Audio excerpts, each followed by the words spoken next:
الہی تیری خاطر ہو میرا جینا میرا مرنا. چیز کو سبسکرائب کر کے بیل آئیکن پہ ضرور کلک کریں. جزاک اللہ. اسلام میں مختلف ممالک کا تصور، اسلام میں امت واحد کا تصور ہے، یعنی سرحدوں کا بالکل تصور نہیں ہے. مگر خلافت عثمانیہ کے بعد مسلمان ملک پرستی میں مبتلا ہو گئے ہیں. یہ ملک پرستی اسلام میں کہاں تک جائز ہے؟ عبدالرحیم صاحب انڈیا سے. یہ بات بالکل درست ہے کہ اسلام سرحدوں کو نہیں مانتا. اسلام میں صرف ایک سرحد ہوتی ہے، ایک دارالاسلام اور دارالکفر، تو اس کے علاوہ کوئی سرحد نہیں ہے اسلام میں.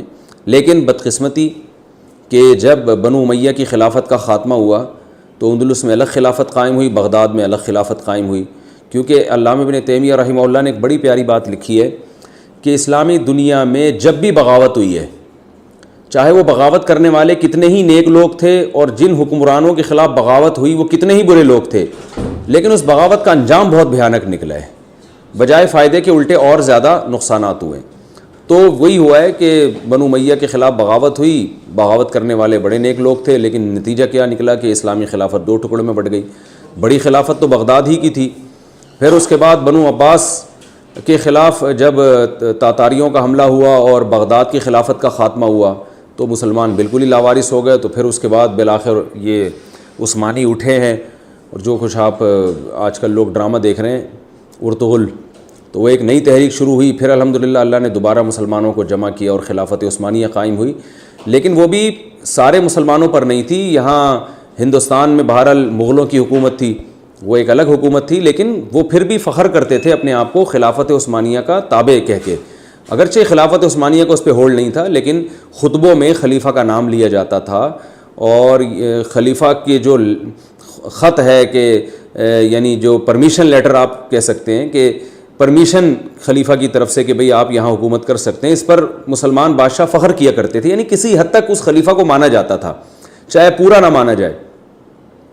تو اس کے بعد جب خلافت عثمانیہ ختم ہوئی ہے تو مسلمان مختلف ٹکڑوں میں بڑھ گئے. اس خلافت کو ختم کیا گیا یہ سوچ کے کہ یہ اجمی ہیں، یہ ترک ہیں، یہ عربوں پہ کیسے حکومت کر رہے ہیں. عربوں کو اٹھایا گیا کہ بھئی تم ان سے جان چھڑاؤ، اور یہ مزار پرست لوگ ہیں، ان کی بڑی بڑی قبریں بناتے ہیں. یہ بات درست ہے کہ خلافت عثمانیہ میں جو اولیاء اللہ کی قبریں بڑی بڑی ہوا کرتی، اونچی قبریں ہوا کرتی تھیں، جو کہ اسلام میں جائز نہیں ہے. مکہ مدینہ میں بھی قبریں بہت اونچی اونچی تھیں، صحابہ کرام کی پکی قبریں تھیں، لیکن شرک نہیں تھا. صرف ایک برائی تھی کہ قبریں اونچی اونچی تھیں. تو حکومت کی ایک برائی کو اگر آپ خلیفہ کی ایک برائی کو ختم کرنے کے لیے بغاوت کرتے ہیں تو ایک برائی تو ختم ہوتی ہے، لیکن 100 برائیاں جنم لیتی ہیں. آپ صلی اللہ علیہ وسلم نے جو ہمیں ترغیب دی ہے وہ اطاعت کی ترغیب دی ہے کہ امیر یا خلیفہ چاہے اچھا ہو چاہے برا ہو، تم نے اس کی اطاعت کرنی ہے، اس کے خلاف بغاوت نہیں کرنی ہے. یہ بخاری مسلم کی متفق علیہ صحیح حدیث ہیں اس بارے میں. تو وہی ہوا کہ خلافت عثمانیہ میں چند بدعات تھیں جو کہ صحیح نہیں تھیں. بدعت تو بہرحال بدعت ہوتی ہے، لیکن ان بدعات کا بہانہ بنا کے خلافت عثمانیہ کے خلاف عربوں کو بغاوت پہ اکسایا گیا کہ آپ توحید کے نظام کو لے کر آئیں. حالانکہ وہ بھی توحید پرستی تھے ترک خلفاء، لیکن بہرحال کچھ بدعات تھیں. تو وہ بدعات تو ختم ہو گئی، لیکن جو مسلمانوں کا حال اس کے بعد سے ہوا ہے، اب جو کچھ ہمارے پاس ہے یہ غیر مسلموں کی طرف سے ہمیں گریوی میں ملا ہوا ہے. وہ جب چاہیں ہمیں ختم کر دیں، ہماری توحید کو بھی ملیا میٹ کر دیں 2 منٹ میں جب چاہیں. تو جب تک خلافت عثمانیہ تھی بوسنیا میں کسی نے میلی آنکھ اٹھا کے نہیں دیکھی. فلسطین کی جو مٹی ہے، اسرائیل نے کہا تھا فلسطین میں مجھے زمین دے دو، تو خلیفہ نے کہا تھا زمین دور کی بات، شاپر میں نا مٹی اٹھا کے لے جانے نہیں دوں گا میں یہاں سے. تو مسلمانوں کی طاقت تھی، قوت تھی. کچھ برائیاں تو ہوتی ہیں، آج کون سا اسلامی حکومتیں جو قائم ہیں وہ دودھ کی دھلی ہوئی ہیں.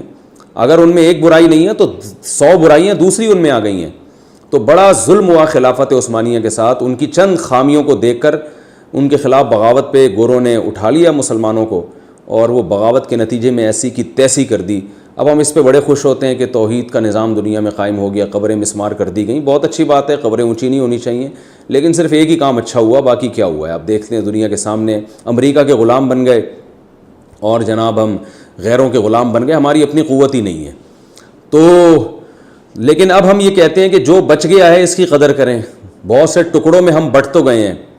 پاکستان بن گیا، سعودی عرب بن گیا، دبئی بن گیا، عمان بن گیا، مسقط جو ہے نا یہ، اور مصر بن گیا. بہت سارے ممالک ٹکڑوں میں تقسیم ہو گئے.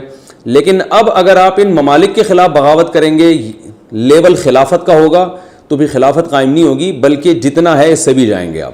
تو some thing is better than nothing کے اصول پر عمل کرتے ہوئے اب اسی پہ گزارا کریں اور اللہ سے امیدیں لگائیں کہ اللہ اپنی رحمت سے چاہے گا تو یہیں سے انشاءاللہ کوئی خیر پیدا فرمائے گا. لیکن اس بیس پہ اسلامی ملکوں کے خلاف مسلح بغاوت کرنا, یہ خوب ذہن میں رکھیں, اس سے خلافت نہیں قائم ہونے والی.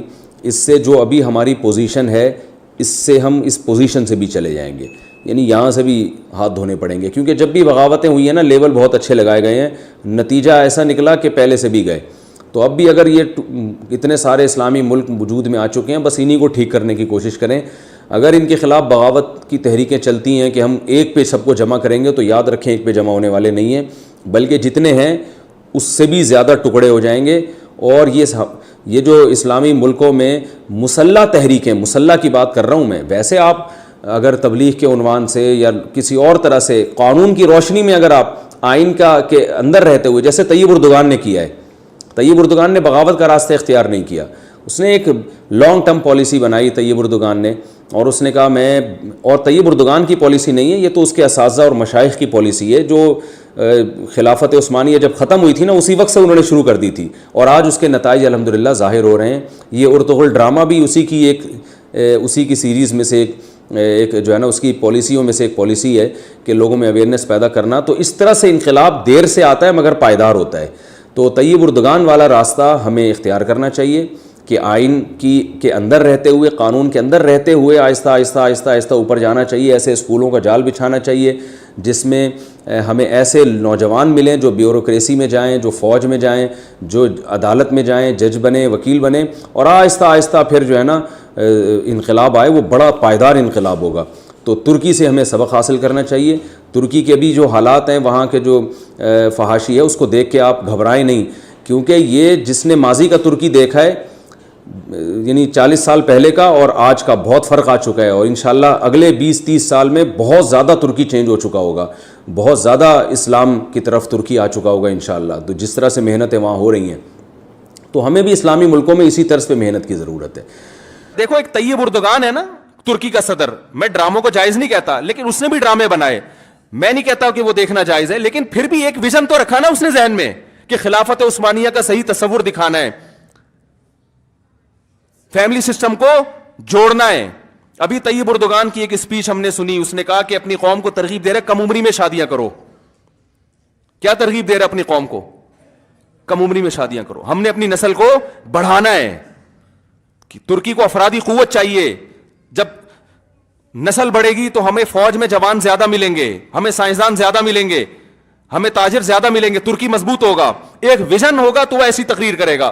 ویژن نہیں ہے تو آپ کا مقصد صرف دولت, پیسے کمانا, مغربی طاقتوں کو خوش کرنا, تو وہ پیسے تو ان ڈراموں نے بہت کمائے. لوگ کہہ رہے ہیں بڑا کروڑوں اربوں روپے کا بزنس کر لیا ڈرامے نے.